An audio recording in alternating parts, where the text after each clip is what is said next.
daring that you live your life without limits or restrictions. So join me on my show, Unleash Your Audacious Confidence, so we can discover the unknown you. Call in to join the conversation at 888-565-1470. Let's get started. Hello, and welcome to the show. This is Unleash Your Audacious Confidence with Alicia Couri, and I am here today. I'm so excited because today we're talking about confidence and beauty, and I have a very special guest with me today. But before I introduce her, I just wanted to give you this quote from, it's a book that I read, and it's from The Science of Getting Rich, I believe. And it says that beauty represents the most supreme living quality of thought, that it's the glorious overflowing of the fullness of love, which indicates infinite reserves of power behind it. So to me, beauty equals power. So in order to be audaciously confident, you need to have your own concept of beauty and be able to really radiate and exude that beauty. So today on the show, I am so excited to have with me Davica Williams. She is one half of the WonderTwinz. Yes, welcome, Davica. Thank you. I'm just going to give you a small little snippet of who she is and what she does. She is a Christian therapist. She also received her master's in divinity with an emphasis in psychology and religion and pastoral care and counseling with a further emphasis on women's, say that again. Womanist ethics. Womanist ethics. You have to explain what that is. Okay. And so she's a full-figured professional model, a spokesperson, and part of the WonderTwinz brand. You have an identical twin sister, Demetria, which we'll talk about a little bit. And so I am just really excited to have her because, you know, beauty comes in all different shapes, all sizes, all colors. And I have my story, and she also has her story. And so hopefully in sharing our experiences with you, you can begin to develop your own idea and your own concept of beauty and not look to the media or anywhere else to get that for yourself, but really be able to exude that confidence. So let's get started. And I first want to ask you, what does beauty mean to you, Davica?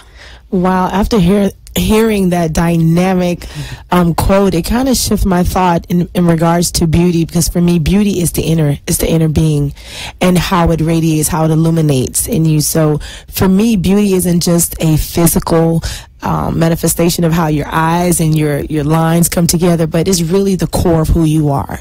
And I think that's why beauty is so multi-dimensional.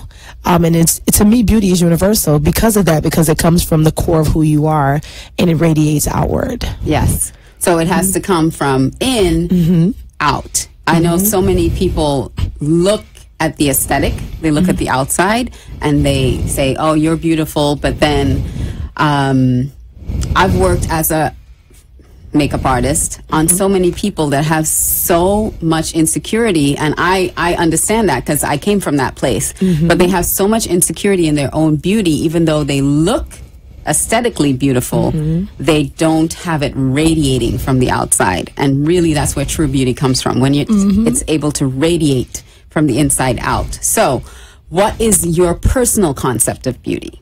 My personal, for yourself. For me, I think I shared with you before, I always thought my beauty came from my personality. Again, it's the inner part of who I am, how I connect with people. So for me, beauty isn't a physical thing for me. My definition of beauty is how I feel about myself. And how that conveys to the world when I interact with people. For me, when I walk into a room, literally people meet my spirit before they meet Davica the woman. Yes, and so my aura, my energy is what makes my mark in the world. And so for me, the next thing is my smile. Right. And so for me, it's like, oh, those are the things that I feel for me. It's my spirit, and my smile is what pretty much makes my beauty, what makes me distinct from someone else in the room. Well, you know, I remember meeting you for the first time. We actually spoke at an event a little over a year ago together, and I noticed you from across the street. I was like, am I going to be on the same platform as this lady? Like, oh, wow. Because not only are you, you know, aesthetically beautiful, but your presence is very, like you said, you know, your presence goes before you, definitely. So, again, because your presence goes before you, and we're talking about audacious confidence, where do you think your audacious confidence came from? Because we were having a little conversation about you and the difference between you and your twin sister. And so where does your audacious confidence come from? My audacious confidence comes from being told no, being told that I wasn't pretty enough, that I wasn't skinny enough. And so for me, I was always that rebel. When somebody tell me no, I'm going to show you, I'm going to prove to you that I can do something. And so the more that I received resistance from people, the more I kept going at it. So that's why I became audacious. Like, no, you're not going to deny me access. Right. Like, you are not going to deny me, and I'm going to show you why you're not going to deny me. And that's for me has been that driving force. When people tell me no, I'm going to show you. All right. I'm going to show you. And so let's contrast that a little bit, if you don't mind. Okay. And talking about your twin. Because she's not here. but, you know, you guys are identical twins and growing up. And you have that bold, audacious confidence in you. But she had a little bit of, she was a little less bold in her confidence. And how did that play against each other? OMG, that's the $1 million question. My sister used to always say things like, I'm in your light, I'm behind you. And at first she would say she liked being in the background, but then it'd be certain moments in different platforms, I would hear her say that how, you know, she didn't like being in my light. She felt like I dimmed her light. And I'm like, how did I dim your light? I wanted you to be there with me. Let's shine together. And so for me, it was the messages that we heard, how people used to always try to compare us because we are so much alike, but we are so different, even in our personality development. Even how we can literally have the same, our grades would be identical, but how we get to that answer is totally different. And so even how we viewed some of the challenges that we had to overcome, we had several traumatic experiences growing up from childhood into early adolescence.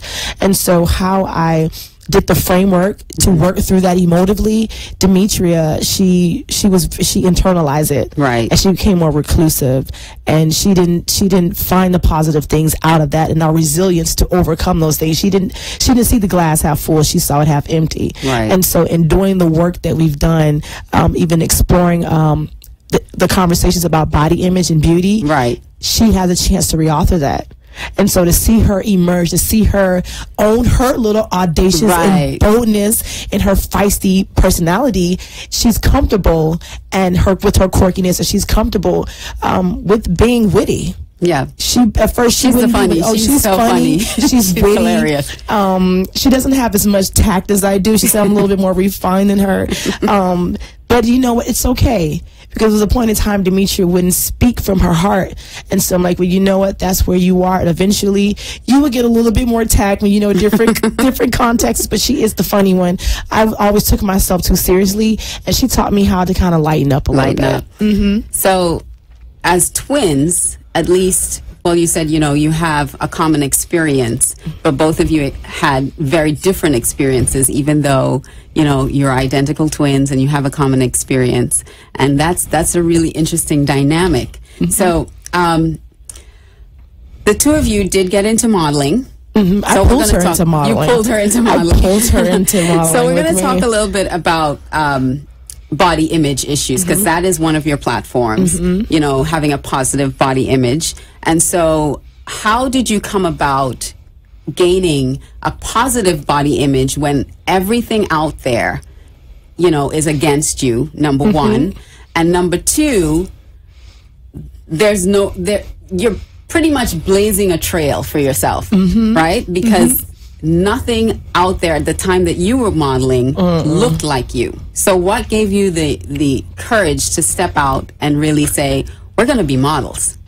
Well, the funny thing was I was discovered my freshman year in college, and it was actually midterm week, and I was with one of my Kappa brothers, and I saw this couple, I thought were a couple, and I saw all these comp cards spread out over this table. We were at a restaurant, and I was like, that day I came out with no makeup on. I'm like in study mode, like, oh my goodness. I see them, and I go to him. We're on the other side of the restaurant. I said, man, I should have came here beat done, because I know if they would see me, they would want me to be their model. So in the midst of us studying, the designer came up. She was out of Philly, a Christian designer, and she said, excuse me, do you mind if I sit next to you? I want to ask you a question.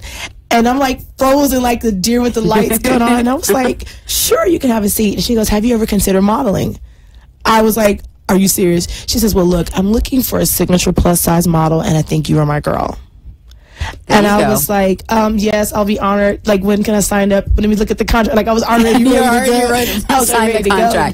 And so for me, that was a defining moment, because in my mind, it was like I said, I didn't think I was beautiful until college.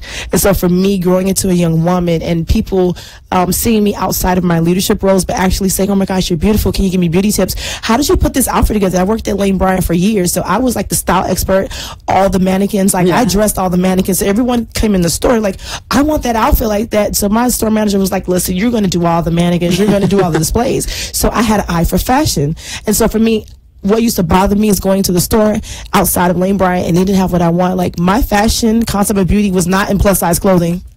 It was not my style aesthetic at all. I'm like, listen, I got curves, but I want to look good. I want to be fashion trendy. Right. I want to be with the trends too. And I even, put stuff together and created my own look. And I was a trending on college campus. And it took that moment, that defining moment, when girls were coming up to me, petite women, plus size women, professors were asking me for styling tips, tell me about makeup, and I'm giving them, for styling them from their hairstyles to haircuts, makeup, giving them, like, vamping their wardrobe. Right. And so it was that moment that let me know, hey, I'm onto something.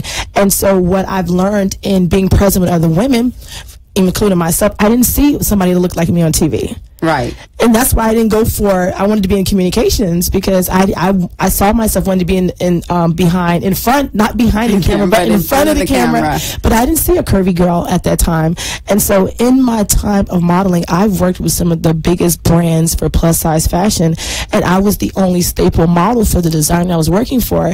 And I remember we did the show for Tyra Banks and Kimora Lee, and they sabotaged my clothes. They cut up my clothes, because when I walk on the runway, I slay to the gods. And so the girls were intimidated by my signature walk.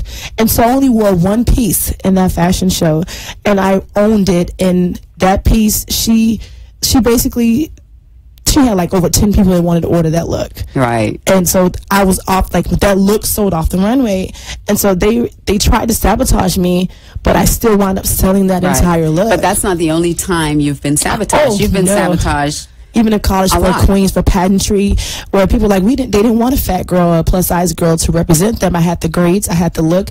I was already an ambassador for the college, traveling over the country, speaking in regards to get, monies, donated for the university, being that I went to a historically black college and university. And so even the whole dealing with the colorism and even dealing with body image for being a plus size, they considered they didn't want a chunky girl to be their queen.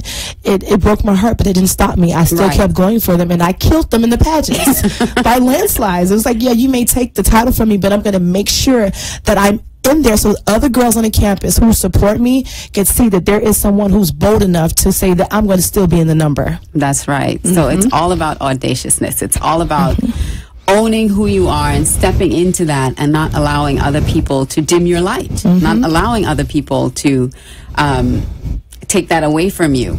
Because if you do, then who wins? They win, and they will not win on my account. They can't win. Not on my account. So we're going to take a quick commercial break pretty soon, but before I do, I did want to ask you really quickly, because you are an ambassador. You speak to young women, you mentor young women about body image and about their body type.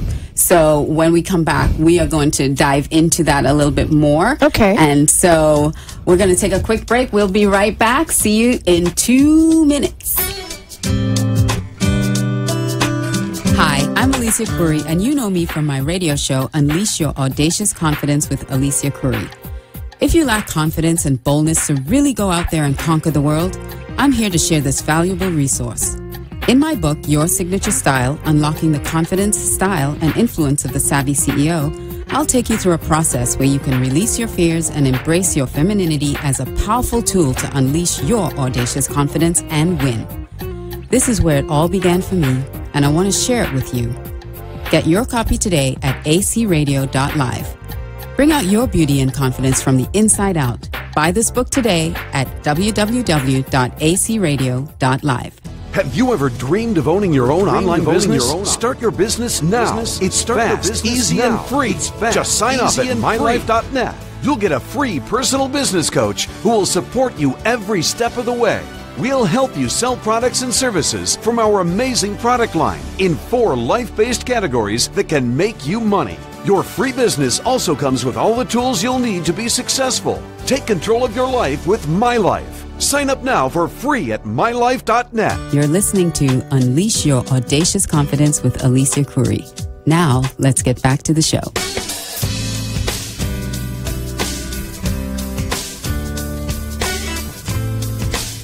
Hi, welcome back. So, yes, I did want to just show you my book really quickly. It is Your Signature Style, Unlocking the Confidence, Style, and Influence of the Savvy CEO. And you can get it now at acradio.live. And I am here with Davica Williams, the one half of the WonderTwinz. And so we left for commercial break, and we were talking about how do you mentor young women? Because that's one of your roles in mentoring young women, because you always want to show people how to have a positive body image. So how do you go about doing that? If someone has a poor body image, how do you help them? Well, what we do through the vehicle of the WonderTwinz is called the Sister Circle, and it's pretty much a process group where we support group where it's intergenerational, and we go through those different experiences, go through those conversations of, number one, how they formed their concept of beauty and how they feel about themselves. So we do the intro work. We put them give them a safe space to work through that, and then each person comes up with an individual plan of how we can get them to a place that we can basically reauthor that traumatic experience, because a lot of times when dealing with women, it's because of something happened traumatic, whether it was, from their family, the kind of messages about beauty and body. So a lot of times it happens. It starts with the family. It starts from a young child. If you're a nice chunky child, you're labeled the fat kid, and so you. And we talked a little bit about that, emotionally eat, because now, you're trying to fill that void because you're not the pretty one. Because I grew up, I was not considered the pretty one. I was not considered the smart one. I was the troublemaker. So, I didn't have a concept of beauty. I thought my sister was beautiful, my older sister, and she was the smart one. She was the beautiful one. And so from childhood, you start forming these things, and then the media what's out there just reinforces those negative concepts that you started getting from your family. So that is really amazing that you guys are able to, start unraveling that and help them rebuild, because you have to go back to the genesis, to the core of the issue, and then once you're able to release that, rebuild it from there. So there is something right now that Demetria is battling. And so I want to talk a little bit about that. Okay. Because that also affects her body image. Yes, it does. Because of all the medication she has to take. So why don't we talk about systemic scleroderma? Yes. Is that right? Right. Yep. So what is it, and how does it affect the body? Well, Demetria has 5 different kinds of autoimmune diseases, and systemic scleroderma is an autoimmune disease. It is rare, it's chronic, and it's debilitating, and across different tissue systems, the connective, a cardiovascular, and muscular. And so for her, she's on oxygen 24 hours a day now because she has developed interstitial lung disease and pulmonary fibrosis because systemic scleroderma is attacking her lungs.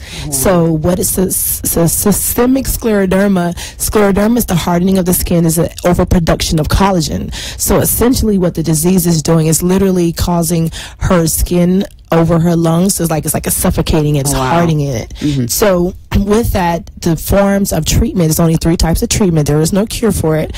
And high dosage of steroids is one of the course of treatments, in addition to chemotherapy. And then there's another therapy. It's a nuclear treatment. So she's just finished chemo 2 months ago. Now they have her back on steroids and nuclear treatment. And so with that, she has gained over 140 pounds. Wow.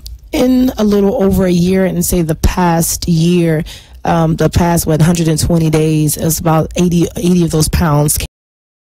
Now she doesn't really want to be in front of the camera, but what she does do now is that she shares her story, and she shares her process of having to look at herself differently because of the treatment, and understand that, hey, this wasn't solely on you not eating healthy, not putting the right things in your body, but the treatment that it takes for this disease to not to overcome your body has caused you to gain this weight. And we've even, found different ways to help her, to even help change, to kind of like rewind the weight gain, and different healthier options for even more live foods and more organic way of eating. So even the lifestyle change has been significant because of the autoimmune disease, and that's even empowered us in how we eat and how we think about food. Right. And it has really even changed our even conversations about working out and living fit.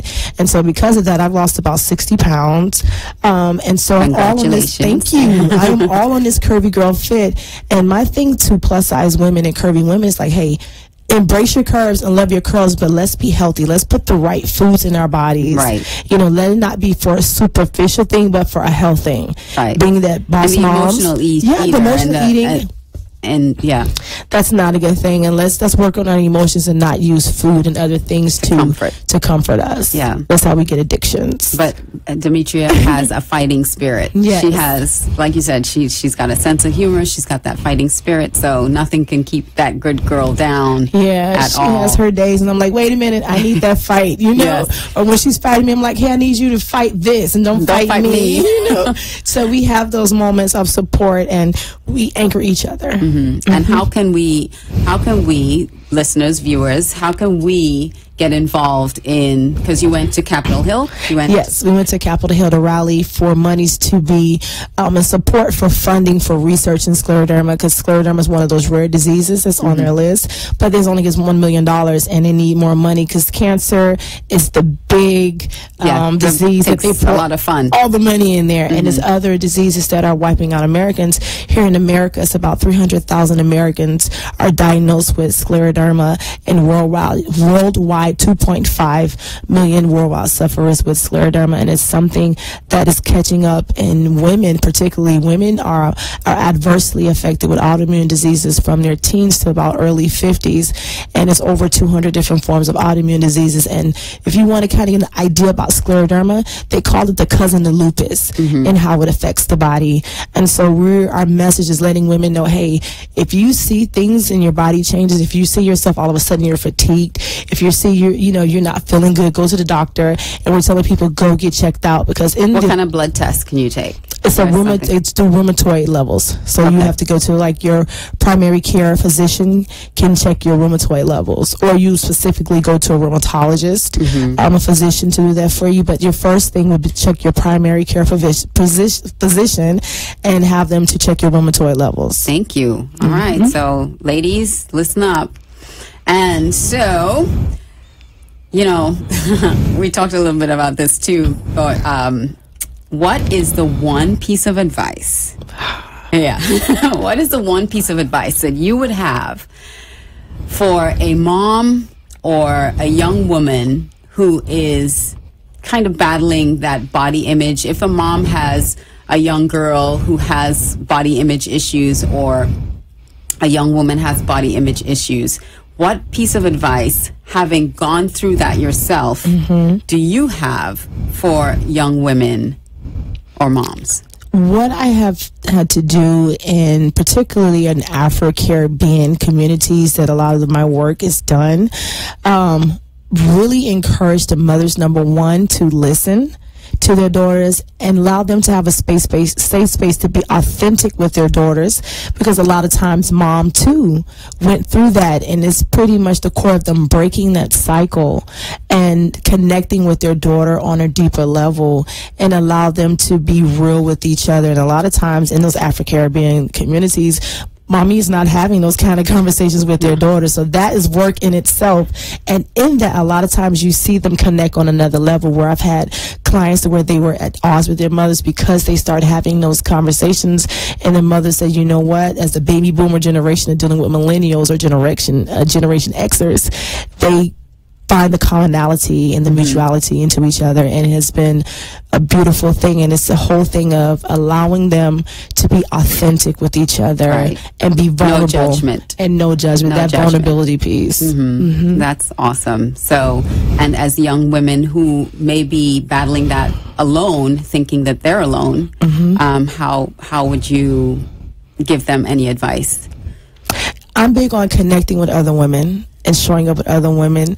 There's beauty in telling our stories, and that's why I was always empower people to tell your own story, because you never know who needs that advice, who needs that push, who needs that safe space. Say, hey, you're not alone. Because even looking at you, I was like, what? You had issues? Like, you had that? Like, I would never known that, because of your audacious confidence. And so women need to know that even beautiful, well put together women even had to do that inner work, even had to do the work, and it gives them power. Like, you know, you went through it, I know I can do it too, because you are the bomb.com, and I want to be the bomb.com too. So absolutely.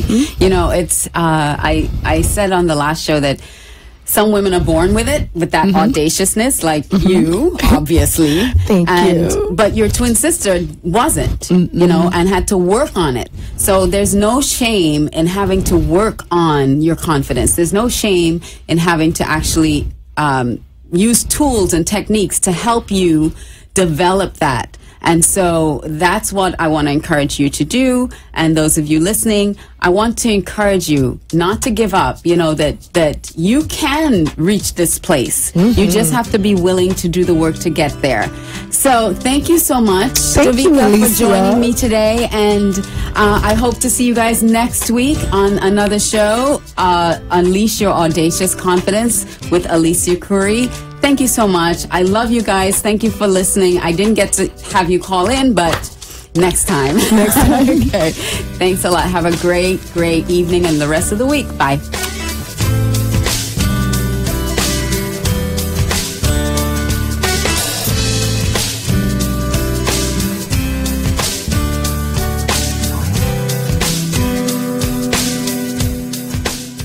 A wise friend always says to me, we have a finite number of minutes to spend. And just like you can only spend $1 once, you can only spend 1 minute once. It's your choice. So I want to thank you from the bottom of my heart for choosing to spend some of your minutes with me on my show. I wish you love, health, and happiness to live your life with audacious confidence. I love you, and we'll see you next time. The opinions expressed on the preceding sponsored program